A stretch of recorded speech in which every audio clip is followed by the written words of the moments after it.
ছাত্রছাত্রীরা, নগাঁও বেঙ্গলি গার্লসের ছাত্রীকে স্বাগতম জানাচ্ছি। তোমাদের নিশ্চয় লকডাউনে বাড়িতে আসো, সেফ থাকো, আর করোনা ভাইরাসের সংক্রমণ থেকে দূরে থাকার চেষ্টা করবা। আমাদের স্কুল থেকে অনলাইন কোর্সের ব্যবস্থা করা হচ্ছে। তোমাদের কোর্সগুলো যাতে এগিয়ে যেতে পারে তোমাদের অত খেয়াল রাখো, এবং এই সময় লকডাউনের সময় যে তোমাদের বাড়িতে পড়াশোনা করো তার অল্প সাহায্য হিসাবে আমরা কিছু এগিয়ে যাচ্ছি। তা ক্লাস সেভেনের বিজ্ঞানের প্রথম চ্যাপ্টারটা আমরা থুলমূল করে আলোচনা করব। আশা করি তোমাদের উপকৃত হবে। উদ্ভিদের পরিপুষ্টি তোমাদের লক্ষ্য করতে পারছো মনে হয়। উদ্ভিদের পরিপুষ্টি, তোমাদের বইটা হাতে ধরে নাও। তোমাদের বইটা হাতে ধরে নিলে তখন সময় সুবিধা হবে। তোমাদের নিশ্চয়ই লক্ষ্য করতে পারছো উদ্ভিদের পরিপুষ্টি পাঠটা তোমাদের মনে হয় পড়েছই। প্রথমেই বিষয়টা আসছে যে উদ্ভিদের পরিপুষ্টি মানে কি। তোমাদের নিশ্চয় জানোই যে মানুষে হোক বা উদ্ভিদে হোক চলাফেরার জন্য কি লাগে? শক্তির প্রয়োজন। সেই শক্তি আমরা কোথায় থেকে পাই? মানুষের উদ্ভিদের উপর নির্ভর করে। কিন্তু উদ্ভিদ কোথায় থেকে পায়? উদ্ভিদ জীব প্রক্রিয়া দ্বারা, তোমাদের এখানে স্পষ্টভাবে লেখা আছে, নিচে দেখো, জীব প্রক্রিয়া এমন একটি প্রক্রিয়া যার সাহায্যে জীব খাদ্য গ্রহণ করে এবং শরীর তা ব্যবহার করে। খাদ্য প্রস্তুতের প্রক্রিয়াটাই হচ্ছে পরিপুষ্টি। এই পরিপুষ্টি করার সাথে সাথে আমরা শিখতে লাগবে যে স্বপুষ্টি কি এবং পরপুষ্টি কি। স্বপুষ্টি এবং পরপুষ্টি আমরা শিখতে লাগবে। তোমাদের আগে আমরা আলোচনা করেছিলাম যার নাম তাতে লুকিয়ে আছে, স্বপুষ্টি। স্ব মানে নিজে নিজে, যে নিজে নিজে খাদ্য প্রস্তুত করে এবং খাদ্য গ্রহণ করতে পারে, সেটা হচ্ছে স্বপুষ্টি। তার বিপরীতটা কি? পরপুষ্টি। পর মানে তোমাদের জানবে পরপুষ্টি মানে কি? পর মানে তোমাদের কি, যে খাদ্যের জন্য আনের উপরে নির্ভর করতে লাগে, সেগুলো হচ্ছে পরপুষ্টি। তোমাদের উদাহরণ হিসাবে তুমি নিতে পারো যে সবুজ উদ্ভিদ। সবুজ উদ্ভিদ আমরা জানি যে সবুজ উদ্ভিদ নিজে খাদ্য নিজে প্রস্তুত করতে পারে। কেন পারে? তোমাদের মনে করো, উদ্ভিদে কি প্রক্রিয়া দ্বারা খাদ্য প্রস্তুত করতে পারে? সালোক সংশ্লেষণ। সালোক সংশ্লেষণ প্রক্রিয়া দ্বারা উদ্ভিদে নিজের খাদ্য নিজে প্রস্তুত করতে পারে। তার কারণ কি? কি কি লাগে এই খাদ্য প্রস্তুত করার জন্য? সেই খাদ্য প্রস্তুত করার জন্য কি লাগবে? সূর্যের আলো লাগবে। আর পাতায় একটা সবুজ রঙের রঞ্জক কণিকা থাকে, সেই রঞ্জক কণিকাটার নাম হচ্ছে পত্রহরিত। তোমাদের পেজ 2 নম্বর পেজটা পাল্টাও, তোমাদের এখানে দেখতে পাবে পাতার মধ্যে থাকা ছোট ছোট রন্ধ্রগুলোকে কি বলে? পত্ররন্ধ্র। পত্র যোগ রন্ধ্র, পত্ররন্ধ্র। পাতাতে থাকা পত্র যোগ রন্ধ্র মানে পাতাতে যেগুলো ছিদ্র থাকে সেই ছিদ্রগুলোকে কি বলে? পত্ররন্ধ্র। সেই পত্ররন্ধ্রর কাজ কি? পত্ররন্ধ্রর কাজ হচ্ছে যে খাদ্য প্রস্তুত করার জন্য, সালোক সংশ্লেষণ করার জন্য প্রয়োজনীয় সূর্যের আলো, বায়ুমণ্ডল থেকে কার্বন ডাইঅক্সাইড এগুলো যাতে নিতে পারে গাছের পাতার ভেতরে। তোমাদের এখানে সালোক সংশ্লেষণ প্রক্রিয়া কাহাকে বলে স্পষ্টভাবে দেওয়া আছে, লক্ষ্য করো। পাতায় ক্লোরোফিল বা পত্রহরিত নামক এক প্রকার সবুজ রঙের কণিকা থাকে। আমি অল্প আগে বললাম রঞ্জক কণিকাটার নাম কি? পত্রহরিত, আর ইংরেজিতে কি বলা হয়? ক্লোরোফিল। ক্লোরোফিল এবং পত্রহরিত নামে এক প্রকার রঞ্জক পদার্থ থাকে। এই পাতাটি সূর্য রশ্মি থেকে শক্তি আহরণ করতে সাহায্য করে। এই শক্তি জল ও কার্বন ডাইঅক্সাইড থেকে খাদ্য প্রস্তুত করতে সাহায্য করে। যেহেতু সূর্য রশ্মির উপস্থিতিতে খাদ্য প্রস্তুত হয়, সেই জন্য এই প্রক্রিয়াটাকে কি বলে? সালোক সংশ্লেষণ। কার উপস্থিতিতে? সূর্য রশ্মির উপস্থিতিতে।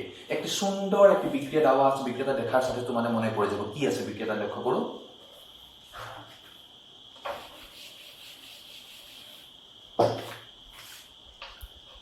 আমি শর্ট করে লিখছি, কার্বন ডাইঅক্সাইড প্লাস কি আছে? জল। কার্বন ডাইঅক্সাইড, জল। তারপরে একটা তীর চিহ্ন আছে, তীর চিহ্নটার উপরে লেখা আছে সূর্যের রশ্মি, আর নিচে কি লেখা আছে? পত্রহরিত। পত্রহরিত মানে কার্বন ডাইঅক্সাইড এবং জল সালোক সংশ্লেষণ প্রক্রিয়ার জন্য কাঁচামাল। মানে এই দুইটা থাকলে হে খাদ্য প্রস্তুত করতে পারবো। আর কার সাহায্য নিব? সূর্য রশ্মি এবং পত্রহরিত। তার থেকে কি আমি কি পাবো? এই দুইটা এবং সূর্য রশ্মি, পত্রহরিত, এই চারটা কাঁচামাল ব্যবহার হয়ে কি তৈরি করবো? কার্বোহাইড্রেট। দেখো কি আছে, তোমার বইয়ের মধ্যে দেখো কি আছে? কার্বোহাইড্রেট এবং অক্সিজেন, এবং অক্সিজেন প্লাস জল। জল বইয়ের মধ্যে না, তোমাদের নিয়ে নিতে পারো। যে কি হবে সালোক সংশ্লেষণ প্রক্রিয়াতে কার্বন ডাই অক্সাইড এবং জল তার উপস্থিতিতে সূর্যরশ্মি এবং পত্রহরিতের উপস্থিতিতে বিক্রিয়া করে কি উৎপন্ন করব কার্বোহাইড্রেট এবং অক্সিজেন। এই অক্সিজেনটা আমরা জীবকুলে নিয়ে নিব, জলটা প্রয়োজন মতো রাখবো আর প্রয়োজন না হলে পাতার দিয়ে সেরে দিব, যেটা প্রস্থাজন প্রক্রিয়া বলে। আর কার্বোহাইড্রেট, এই কার্বোহাইড্রেটটা কিন্তু পুনে পুনে গাছে নিতে পারে না। এই কার্বোহাইড্রেট শ্বেত সারে পরিণত হবে। কি হবে? শ্বেত সার। শ্বেত সার পরিণত হওয়ার পরে গাছে সেগুলো ব্যবহার করতে পারবো। আর অক্সিজেনটা আমরা জীবকুলে নিয়ে নিব। তারপরে এখানে তোমার সুন্দরভাবে দেখা আছে, তুমি বিক্রিয়াটা দেখা আছে, তুমি লক্ষ্য করো। তারপর একটা সুন্দর চিত্র এখানে করা আছে। তারপর পত্ররন্ধ্র চিত্র আছে। পত্ররন্ধ্র চারদিকে থাকা কোষগুলোকে বলে রক্ষী কোষ বলে। তোমাদের লক্ষ্য করো, রক্ষী কোষ মনে করতে পারছো, রক্ষী কোষ। এবং এইগুলো চিত্রকে কি বলে? পত্ররন্ধ্র। তারপরে তোমাদের এই চিত্রটা অল্প প্র্যাকটিস করার চেষ্টা করবা, তখন তোমাদের সুবিধা হবে, আসতেও পারে পরীক্ষাতে। তারপরে আমরা যাব যে অনেকগুলো পাতাও তো আমি দেখেছি, তোমাদের চিত্রগুলো মন করো, পাতাগুলো সবুজ না। তা এইগুলোর মধ্যে যদি সবুজ না, তাহলে কি এগুলোর মধ্যে হরিৎকণা বা পত্রহরিৎ এগুলো থাকে কিনা, সালোক সংশ্লেষণ করতে পারে কিনা? তাই এটা হচ্ছে পারে, খালি ঢেকে রাখে। এই রঙগুলো সবুজ রঙটা ঢেকে রাখে, কিন্তু শ্বেতসার উৎপন্ন করতে পারে, সালোক সংশ্লেষণ করতে পারে। হবে? মনে থাকবে তোমাদের? আচ্ছা, সো আমরা আজকে কি শিখলাম? প্রথম আমি শিখলাম যে পরিপুষ্টি মানে কি। যে প্রক্রিয়ার দ্বারা উদ্ভিদে নিজের খাদ্য নিজে প্রস্তুত করে সেটা ব্যবহার করতে পারে গাছের মধ্যে, সেটা হচ্ছে পরিপুষ্টি। মানে পুষ্টি লাভ করতে লাগবে, পুষ্টি লাভ হইব। হবে? তারপরে আমরা শিখলাম স্বপুষি। স্বপুষি কি? স্ব মানে নিজে, নিজে নিজে যে খাদ্য প্রস্তুত করে সেই খাদ্য গ্রহণ করতে পারে, স্বপুষি। আর পর মানে অন্য উপর নির্ভর করতে লাগে, সেটা হচ্ছে পরপুষি। অন্যের উপর খাদ্যের জন্য নির্ভর করব এবং আশ্রয়ের জন্য অন্যের উপর নির্ভর করব। তারপরে আমরা শিখলাম উদ্ভিদে কিভাবে খাদ্য প্রস্তুত করে, সে প্রক্রিয়াটার নাম কি? সালোক সংশ্লেষণ। প্রক্রিয়াটার নাম কি? সালোক সংশ্লেষণ। সালোক সংশ্লেষণ কি প্রক্রিয়া? সালোক সংশ্লেষণ এমন একটি প্রক্রিয়া যার দ্বারা উদ্ভিদে নিজের খাদ্য নিজে প্রস্তুত করতে পারে। তা খাদ্য প্রস্তুত করার জন্য কাঁচামাল লাগবে। তা কাঁচামালগুলো কি?